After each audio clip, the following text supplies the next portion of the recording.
Why did you decide that this was the time to tell people you're gay? I mean, it's been 25 years of not living the truth. I'm a religious person. I always thought that my relationship with God was important, but also with the people around me. And I was just going crazy. You know, I was going insane. So, Can you describe to people who don't understand what that feels like to edit yourself constantly, not just in the public sphere, but in your family life?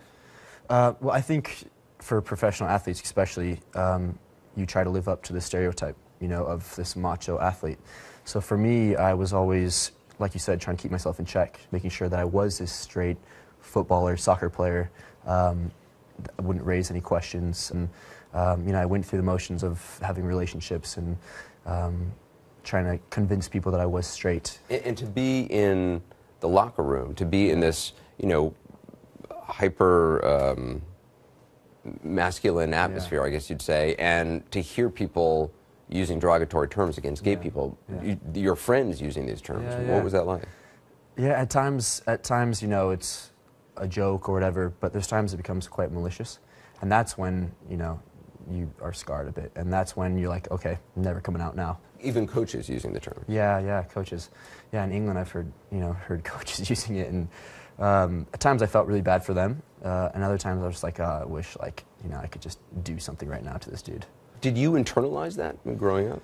I have had no one to look up to, no professional athlete to, like, okay, this is what he did, I want to be like him, you know, he made it. There's obviously a lot of people who would like to see you continue on in soccer, not only for, because you're amazing at it, but also for the message that it would send. Yeah, I know. Do you feel pressure to do that? Yeah, I do feel pressure, I do. And I guess it just tells people, like, relax, like, I'm a human.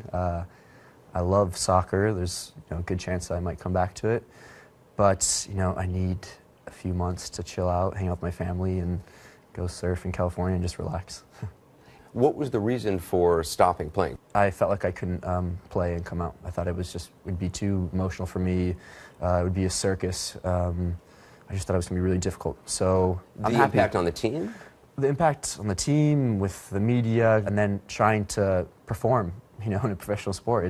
It's taxing. So I'm glad I did it this way. You were also competing in Europe where, I mean, the crowds can be pretty vicious. Yeah, and now it will be interesting if I do go back, if I hear that kind of stuff. Do you worry about that? I'm worried more about going into the soccer locker room. And if I go back, I want to go back as a soccer player. I don't want to go back as the gay soccer player. You know, that's important to me. Are you happier now? Yeah. Yes. I feel great. You know, I told my mom, like, it doesn't matter now what happens if I go back to soccer or if I go back to school or whatever I do. You know, I'm doing it as myself, with all the emotions as a gay man, as myself. And so, you know, what's the worst that can happen? You look happy. Thank you. Thanks. Does it feel like a new, like your genuine life now? Yeah, now I feel like, okay, this is me, this is my life. You know, some people aren't gonna, you know, accept, I guess, who I am or agree with my lifestyle, but at least, you know, I'm authentic and genuine. For you also have done this in a big way, because you didn't just come out, I mean, to your family and then to your team. You came out all at once in the public sphere. And I wasn't going to come out at all about a year and a half ago. Really? A year and a half ago, you thought? I thought, you know, I'll play soccer, I'll live my life. You thought you would live your whole life without... That was insane. Yeah, that's what I thought. Absolutely insane. So I told my family this past fall, and then told friends and different people, you know, over the winter. Some of the things I'd read that you'd said were, you know, even when you would win a big game and go out with your teammates and they were celebrating, you never felt like you could really even enjoy it. Yeah, I couldn't. I was always just worried about this thing that was inside me that at the time I thought, you know, I don't want this. Like, I don't want to be like this. Now I wouldn't change it for the world. You know, I'm so happy with how God created me. This is not something you would ever want to change, even if it were possible, which it's not. No. I used to think, like, I used to pray, like, I don't want to be this way, please change me. And when I came to terms and realized, like, no, this is me, this is great. You know, I'm different than some people, but I'm still a good person. I realized that I wouldn't change this for the world. You know, I'm so happy with, like I said, how I was created.